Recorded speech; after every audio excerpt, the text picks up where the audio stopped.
So I teach cooking classes in private homes, a consulting chef for the Cheese Council. I also am on the committee for the farmers market right here in Essex, which you can pretty much find me and my partner Jim there, who's one of the managers every Friday. So it's fun. Have you guys been down there?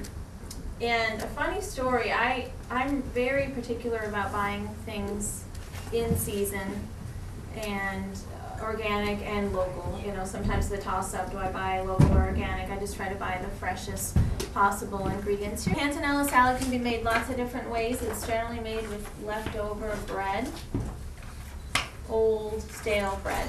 You can soak the bread in milk or water, and then sometimes they'll just tear it up and add it to chopped tomatoes, onions, vinegar. What I like to do is toast the bread and actually make croutons, like a Parmesan crouton, which you have the recipe for, and I've made that ahead of time. And then the tomatoes have enough liquid when you toss them, and they're so fresh right now in season, that the bread, the croutons, soak up the juice from the tomatoes. So we're going to make the salad. I've got a red onion. We need some onion in the salad. And then rocking motion, start in front of the knife, and you end at the heel. And you just keep going. You get a nice dice. The whole onion stays together. And it's a rocking motion. This is a bench scraper. This is what I use to pick up diced vegetables or onion scraps or anything that you're chopping on your cutting board, so that you're not using your knife and it holds more. So it's very sharp, and this way you don't have a lot of waste. So we need a lot of tomatoes here, 2 pounds. I'm just going to cut these. Look at that, gorgeous.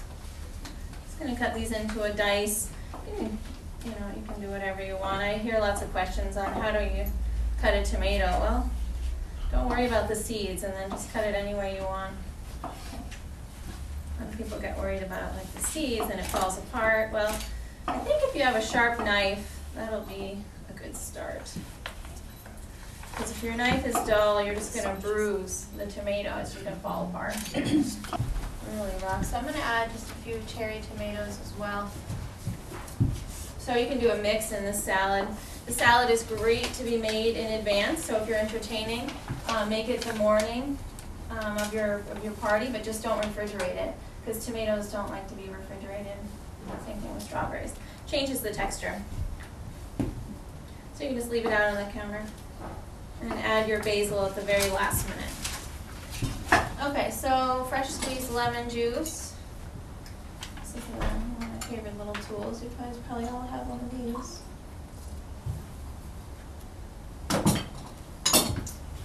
So you carefully measure, right? And then some olive oil, extra virgin, cold pressed. Good bottle of olive oil will run anywhere from $15 to $30. Be very, leery if it's $8, $7, $5, because they add, even though it says extra virgin olive oil, they add like rapeseed and canola oil to it to dilute it. And it's a huge scam out there right now, so just know your source with anything. Pepper. And I like to toast my peppercorns before I put them in to my pepper mill. I find that it just adds a little bit more flavor, constantly thinking about building flavor. So just a little bit, just like you would with cumin seeds, just a little toast in a dry pan. Okay. Sea salt. I use sea salt at home for everything unless I'm brining. So in brining I'll use kosher salt. And I have a couple other recipes where I need a lot of salt. Otherwise I just use sea salt. This is the really good stuff, spoiling you tonight. This is fleur de sal from France. It's a gray sea salt. It's just evaporated seawater. So kosher salt is good. It's mined. It's not as processed as iodized salt. Iodized salt is highly processed. It's bleached. It's got decaking agents. And I just avoid it. I don't even like the flavor of it. So I always buy unsalted butter so I can season things on my own, and I like to use really good salt. Whole other story. Okay, so garlic. So these are the croutons, Parmesan croutons, to make extra because there's always yourself or someone in the house that is going to want to snack on them. Jim. Don't embarrass me, Courtney. They're so good. And I would avoid putting them in a Ziploc bag because it does something to them. They get a little stale or I don't know, just leave them, you know, I just had them in here covered lightly with saran. So don't put them in a Ziploc bag. But you can make them in advance. And then we need some basil. I just picked this out of the garden today. I'll teach you a technique called chiffonade.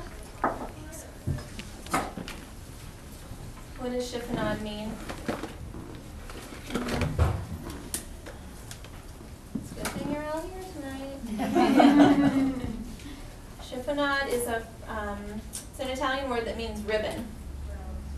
So it's just a technique for slicing the basil so that it doesn't get bruised and it gives you a nice ribbon without having to just chop, chop, chop all over.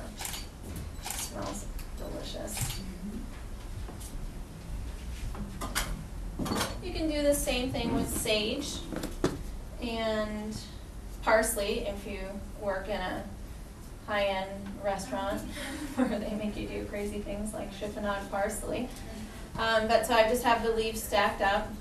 No, not a ton, just like 5 or 6, and then you roll them up. You roll them up, and same technique with your knife, the rocking motion.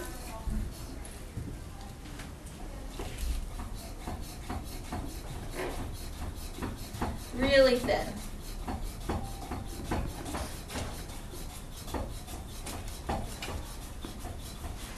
You can do the same thing to spinach sometime if you're going to add that to, let's see, wonton soup. You know, like one of those Asian broths, and you just want that nice chiffonade of spinach. So, fresh basil. And I'll add some cheese. This is Romano cheese. You can use Romano or Parmesan. Romano is sheep's milk, and cow's milk, Parmesan is cow's milk. The Romano will have just a little bit more of a bite. There's a little pungent bite to it. Well, what's my new little mantra is pay more, eat less. So that's how we live at home. Okay, I have everything in there. Croutons. Yeah, I think we're good to go. So I'm just going to taste it, and then you all can have a tasting yourself, and then we'll move on and we'll talk about some of the rest of the items in the packet. Add some Swiss chard. I'm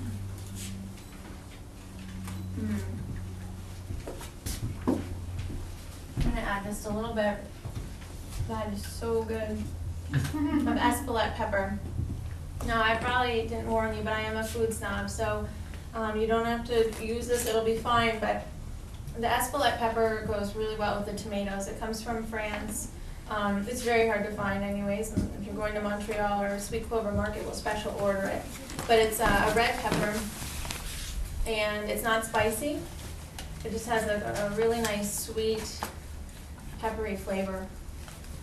Almost smells like roasted red peppers. I'll pass it around. So I'm going to add, let's see, just a little bit of this. Not too much. Espelette pepper. It comes from the town of Espelette in France. A little jar like this will run about, I don't know, $20. Pay more, eat less. And you could serve this up a lot of ways. You could have your plate or your platter, and you could put the arugula on the bottom and put the tomato salad, the panzanella salad on top. That would be one way of serving it. You also, if you wanted to do a little bit ahead of time, because that you would need to do last minute because the arugula is so tender it would wilt and so on. You could put your tomato salad in your serving dish and then top it with the arugula, and that could hold up for at least an hour. So it just depends on, but you could also chiffonade it and fold it into the salad. But it's so tender that I tend to have it as a separate element, you know, as a garnish. And let the panzanella salad do. most of the work. It'll wilt it down pretty fast, so I wouldn't like just toss it in here. I would have it separate.